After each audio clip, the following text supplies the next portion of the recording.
First of all, I wanted to say thank you so much to Lindy, Kelly, Javier for your feedback and your inspirations that have gone into this extension of my TED Talk.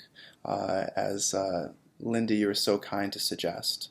I love the idea. And this little mini seminar for A4C comes directly from that dinner that you, Lindy, and myself and Kelly had a few months ago. So here's the content and a idea worth sharing that can be used through and we can discuss within A4C. And that comes from my background and my memory, and a toolkit that can help people live to be their best and present self while touching on subjects like meditation and substances throughout this seminar. So to begin, I want you to think back to 9/11. Whether you knew someone who passed or whether you just saw it on television, everyone in this crowd remembers where they were, how they felt, all the sensations that came back with the flashback, because it was a traumatic event for so many. And the event left varying degrees of imprint on all of us. We're nearly 2 decades later, the flashback sensations, feelings can still be distracting, and this information overload can be very distracting. And like 9/11, every day of our lives, we are subject to moments that leave imprints on us and end up being major distractions in our lives. For example, if you used to work near the Twin Towers and just the sight of the empty sky can be triggering and distracting.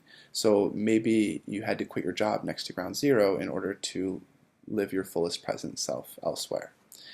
And life is filled with these little moments of PTSD, distracting ghosts of the past that lurk in our brain. From the breakup from a loved one, to getting fired from a job, to physical or emotional abuse, or even the abuse that we consent to, like getting injured or hit during a sports game. Each of these moments leaves imprints on us, and these imprints, I've noticed, are the biggest single distraction for people achieving their present peak performance and living their best life. In today's talk, I'm going to give you a simple 3-step technique called scaling, and where the 3 steps are, as you might be familiar with, stop, look, and listen. This 3-step process will help you and those around you achieve your present peak performance by helping you overcome what I see as the greatest single distraction, which is your own brain and memory. The brain is an amazing organ until it is overloaded with information. And most of the problems in our life, I've discovered, are rooted in our memory, from how we remember and how we don't remember things. The breakup we just had to the job we get low on, things constantly bombard us. And knowing the difference and understanding how your memory impacts you will give you power. So as I'm going through this talk, what I'm going to first touch on is, first of all, why am I able to give this talk? Some background in psychology that informs this talk and some of my own research as well. Introducing the concept of scaling and stop, look, and listen. And then finally, I'll be concluding with a little segment, supplement on how different techniques and different mediums for achieving a present peak self, like through substances, may also be very informative in this process. So why am I able to give this talk? So let me introduce myself again. My name is Nima Vesa. I'm a professional painter, doctoral research scientist, and I'm also a hyperthymestic. This means I have a rare brain condition that affects about 50 people worldwide, where I remember every day of my life like film, with full timeline of total sensory and experiential data. In an earlier TED Talk, I spoke about my condition, my challenges with living with it, and how I was able to tackle those challenges despite having a mind that is 700 times more full of memories than the average person. The challenges of navigating what it's like to intellectually and emotionally to be a hyperthymestic and subject to this constant overload is what enables me to figure out how I can help you too. And just like how you remember everything from 9/11, because of the trauma and what has been determined medically for me as the degrees of PTSD associated with it, because of my hyperthymesia, every day of my life is medically like PTSD, filled with distractive memory and recurring flashbacks that cloud our vision. So what I want you to understand is that every day of my life is just like how you remember 9/11. And normally time helps heal where you're normally able to forget those memories. But if you can't forget, then how do you heal? And that's where later I'll go through the 3-step process of scaling. So basically, if I can find a way to overcome my hyperthymesia and fight off the distractive memories that are one of the major factors preventing us from being our present peak selves, performing selves, then I can teach anyone to do it. And over the past 20 years, my hyperthymesia has been part of my life. I've done a lot to learn and explore what the inside of my brain looks like. For example, here's a picture. I've been part of a groundbreaking study at the University of California for a decade, and I've studied countless other spiritual meditation techniques and even substances that might help us as a matter of aligning, but we're going to discuss more about that later. In addition to all this, I am also a professional painter, and I will use techniques from my art career as illustrations and metaphors for how to view memory and this technique that I will teach you. The same process that enables me to paint at my best and manage my memory is the same process I use to live life at the fullest present peak performance. And this talk is meant to help everyone with any sort of trauma or distracted memory, which is basically all of us, as you see. So just how distractive is your memory, and how important is this technique of scaling? So what I've discovered the last 2 decades, from my rare perspective that I have, is that the root of most of our distraction and suffering, standing between us and peak present performance, is the weight of our memory and the size of the data set inside our heads that changes and grows as we get older and accumulate experiences and traumas. Now we need to acknowledge, first of all, that we descend of very primal people, and we're products of that. We're very reactive animals as humans that survived based on our reptilian brain. And the reality is we can't eradicate the biology that we have inherited. We are driven by our subconscious as well as our conscious memories. Normally, what happens is we have a very faint picture of who we are through our subconscious. But what I want to do through this talk is shed light on that and how we can actually move memories from the subconscious into the conscious and filling that gap between unconscious and conscious so we have power over it. So where does this gap come from? Now let's take a step back on some basic principles. The subconscious, in the classic Freudian sense, are memories that are repressed, you may be forgotten, or basically you cannot access, but still drive you. Like the layers of a painting, for example. Let's say there's 20 layers of paint, as is typical in most of my paintings. Although the bottom 10 layers are largely covered by the top 10 layers and aren't readily visible, the bottom 10 layers still form textures that the top 10 layers form on. And those textures come through and are visible to the observer still, even though the colors may not be. And that's a fundamental truth about memories itself. Memory is ultimately additive. And even though your subconscious is the memories that you can't access in the layers below, they might be from your childhood or other repressed areas, they still inform who you are today. And a simple example of the additive nature of memories and of concentration is, for example, if I were to challenge you and say, hey, for the next 10 seconds, don't think about elephants. What's the first thing your memory is going to go to and your mind's going to go to? Elephants. And so we have to be able to navigate this purely additive nature of memory. So, which is why I've noticed when people experience a traumatic event or memory, what happens when it is triggered is that I watch the memory, because I'm able to trace the path with my hyperthymesia, and I watch that memory recopy itself from the past to the present. And our brains are actually very good at recopying memories from subconsciously from the past to the present. And these flashbacks and recopying process stands in our way of us being happier and more productive in the present. Now, how do you know that recopying is already happening with you? And how can I show you this? Well, for example, ever wonder why time seems to run faster as we get older and the day gets shorter and shorter?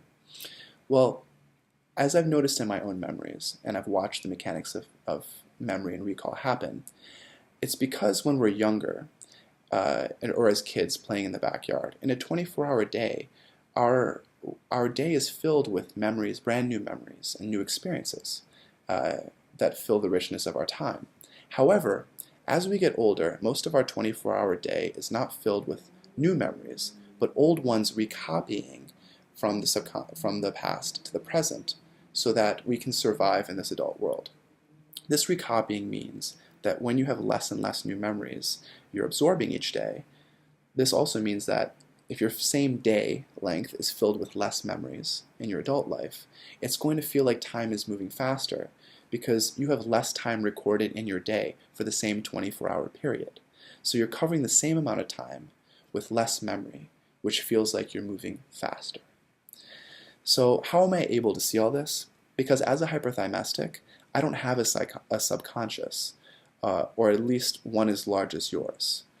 I'm unable to forget or repress my memories since the age of 15, so I have access to all of that all the way back. Whereas you at best might have a grasp of the last 5 years of memories, or in some cases, 5 days.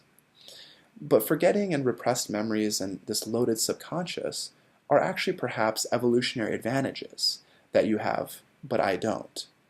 For example, if our ancestors were on the Serengeti and they see a tiger and you get bit by that tiger, inducing a traumatic memory, then you'll know to spend your time in the future away from the tiger on the other side of the Serengeti, and you may not have to ever see a tiger ever again if you were able to move away from it.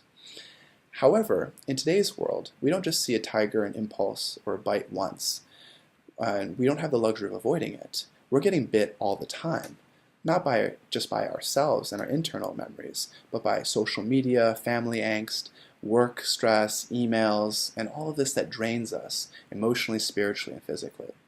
And the involuntary recall and flashbacks we all feel that distracts and prevents us from being our present performance selves is what scaling, as we're going to talk about after looking a little more deep into the psychology and background, is going to help us do. So, launching into what is really the foundation of scaling.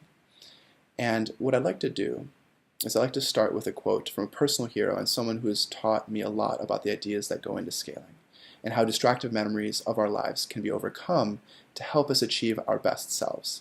His name is Viktor Frankl, and he was a psychologist who was interned during World War II at Auschwitz, who told himself that he needed to find his own present peak performance in order to survive, which he did. My favorite quote that sets the stage for scaling is, "Between impulse and response there is space, and in that space there is power. And with that power is the opportunity for growth and wisdom." And you are subject to impulses that affect you every day that you don't even realize. And this technique of scaling that I'm about to teach you is a way to manage the space between impulse and response. And the impulse is going to come from anywhere. It could be internal, whether it be a candy bar craving, or maybe the memory of someone that you used to love. And now what you need to realize is that there is a gap in time between the impulse, and when you see something that reminds you of something, and the reaction. And in between the impulse and reaction response is the space where you have power to affect the future. So just like, for example, a very basic example between impulse and response is if you don't realize a pan is hot and you grab it, then there's about maybe half a second between impulse and response where you let go, realizing that your hand is in pain. But the reality is, in today's world, we're constantly being bombarded with information overload and social media, etc. And scaling is what helps us to overcome this. So information overload is constant and spiraling and additive. And just like the elephants, we just can't avoid it. So in my ability to being able to remember everything, I'm able to recognize when things are triggering for me and then scale them such that I don't react. We are not able to heal a scar, but what we can do when something gets in contact with a scar is that we can make sure that the scar doesn't have power over our present, leading to a rush of reaction, memory, and sensation. And the trick to feeling focused, compassionate, and powerful is not at looking at the impulse and the scar at where it is, because it's very hard to predict an impulse or something that's about to bother you. But it's about looking at the space after the impulse and before the reaction and what to do after the reaction. And ultimately what we want to do is we want to identify the impulse, become aware of it, and then before it becomes a trauma or reaction, while we still have power. So now, scaling in a 3-step process. In order to make the steps easy to remember, scaling actually very much takes its adage from a classic thing that we tell kids, which is stop, look, and listen, which are the 3 steps to scaling.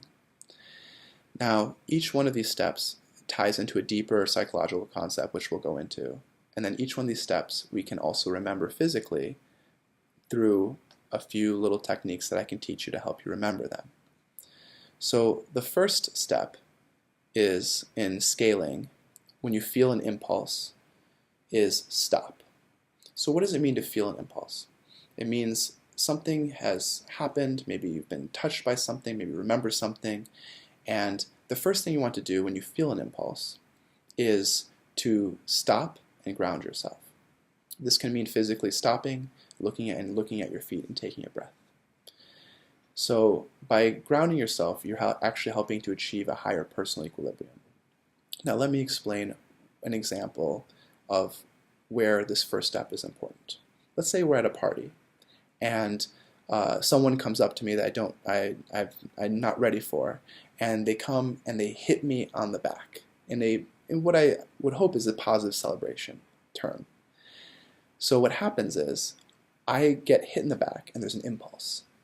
And what is important for me to recognize is that if I'm in a state of high personal equilibrium and I am well grounded, then someone hitting me on the back isn't likely to ruin my day or cause me to react. Which means that if I have a high personal equilibrium, it means that there's a large amount of space between impulse and response. And me being hit on the back unsuspectingly is less likely to register as a trauma because I'm in a happy place. However, if the response or the impulse is coming at a point where I'm having a terrible day and I have low personal equilibrium, that space will be smaller. So if I get hit in the back, I'm more likely to react either by using strong language or maybe even reacting physically backwards because the space is smaller and I have less power to affect the outcome. So the first step is stop, ground yourself, and look at your personal equilibrium. The second step after stop is look. And what does looking do? Looking means look at the relationship you have to the impulse. So after stopping and grounding yourself, you then go look and what is your personal relationship to that impulse? So for example, going back to the example of the celebration, someone comes up to me and hits me in the back. And they say, and I look and I turn, I see that person is my brother. And I know since I'm familiar and have a very strong relationship status with that impulse, I'm going to have a lot of space. So I'm less likely to react poorly if I notice that it's him, right? So then, on the flip side, if that space, let's say someone comes up and hits me, and I look that I have no relationship with that impulse, or maybe it was a complete stranger who hit me, it could have been by accident, then that space is going to be much smaller. And I'm more likely to react poorly, again, either with strong language or physically. So the first thing is ground yourself and know your personal equilibrium. The second thing in holding that space is acknowledge the relationship status you have to that space and to that impulse so you have power over it. Now, once you have achieved personal equilibrium and you've recognized your relationship by both stopping and looking, we lead into step 3, which is listen, which is where the actual memory scaling takes place. So now, when I look at the impulse, I see that it's someone, I'm at a place of personal equilibrium. I know that I have then been hit in the back, but I realize it's someone I know. And the more important thing is that I'm meant in scaling to look at the entire timeline of memory that's led me up to that point. So if I get hit in the back and I'm looking at the entire memory of the moment, the reason why I might react poorly initially is because maybe someone hit me in the back before and they were actually meaning harm by that.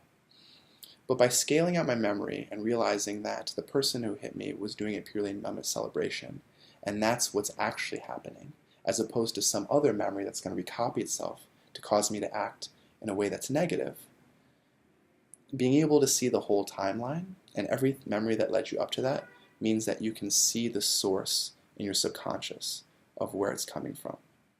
It just takes listening. And that's how you scale out the timeline to see all the memories that led you up to there. So let me give you a more concrete applied example that may apply to all of us. And I'll leave you, and then from there, I'll conclude this talk on a review on alternative techniques and substances that may affect your memories as well. So let's say you go past a restaurant that you used to attend with a previous significant other. You see the sign of the restaurant name, and the sign triggers you. And you feel your heart rate start to increase and your palms feel clammy. There's an impulse. And you feel the coming of a flashback to a moment where you both were at the restaurant together. Now, what is about to happen is that your memory from the past is about to recopy itself to the present, recapitulating and reinforcing your trauma and the hard feelings about the breakup. But then you remember scaling. So first, while standing in front of the restaurant and seeing the sign, you stop. And I like to remember this by looking down at my feet and seeing that my feet are grounded, reminding me about my personal equilibrium and the importance of being grounded. And also what that reminds me of in my personal equilibrium is that up until that moment I saw the sign, I was actually probably having a pretty good day. But then what I do is, after stopping, is that I look. And what it means is I can actually trust the space. So I'm looking at my feet, and after looking at my feet and seeing I'm grounded, I then take my right foot and step out to the right, increasing the space between my feet, reminding me of the relationship between me and the impulse. So as you take that step, remember that this person is not a part of your life anymore, and they're a figment of your memory, so they cannot hurt you. And lastly, to prove this to yourself, you can scale your memory backwards and a little bit forward. So the first thing is going back in your memory is that, oh, yes, I'm no longer dating this person. And there's a reason why, maybe infidelity or maybe distance. But there's a certain path in your memory that led you up to this point. But the most important thing is the restaurant was not the reason you broke up. They were. So don't be triggered by that. Don't let the restaurant or the memory associated with it recopy itself into the present. Remember that to stop the recopying pattern, you need to scale far enough back in your memory to find the source of the ghost. Then also, scale your vision forward into the present and how much you love the person you're with now, and how that moment in the past led you to the great place you are in your present. Also, don't forget to breathe again. Always a common thing while you're going through the space between impulse and response. So by sensing the source and following the hyperpath of memory, you remember the truth, that they were not the best partner for you. And then when you realize that, it's harder to be angry now. And your association of loss that was triggered through the flashback will have less power over you. Your trigger will lose weight with every time you exercise this through the restaurant, and your flashbacks will lose power. And every time you scale yourself, you can be more confident that you're confronting your flashback and the memory at its source. So with this exercise, what you've actually achieved is something beyond empathy and compassion. What you've achieved is you've found a space where there's actually a path you can trace and scale such that you can always stop, achieve your personal equilibrium, grounding. Look at the relationship between you and the impulse and recognize that space. And then scale to see everything that led you up unto that point in order to prevent the recopying of your subconscious reptile memories into the present, to enable you to be your present peak performing self instead of distracting by the memory and the mind that is actually in a lot of ways trying to protect you using its survival instincts. So now that we've reviewed scaling, what I want to touch on very last is a series of other observations I've made through my practice of several other techniques and options for understanding memory, which include everything from meditation to substances. And the important thing I realized throughout my study, especially when it comes to substances, is the fact that substances, with regards to the scaling space, fall into two categories. The first are substances that operate within the space between impulse and response. And then there are substances that operate outside of that space, or past response and reaction. Now, examples of substances that operate between impulse and response and that help change the subject's relationship to themselves and their self-understanding are substances like, for example, MDMA, which was originally derived in order to help couples through their own marriage counseling. Another series of substances like acid and LSD and psilocybin have been used to help veterans and counseling people through moments of PTSD. And that includes as well cannabis, which helps the person see a different perspective in the relationship themselves quite often as well. And that's the first category of substances. The second category of substances are the ones that operate after a reaction has occurred, right? These substances include alcohol, cigarettes, and opioids. And the interesting thing I noticed when looking at these two categories is that the opioids, alcohol, and nicotine, all of which have like receptors within the mind that they operate on, are all in fact numbing agents. And all they do, in a lot of ways, is help a person cope after a reaction and trauma has been registered. However, the substances in between impulse and response, as we just discussed, help the person reflect and heal them in a space where they don't need to be numbed.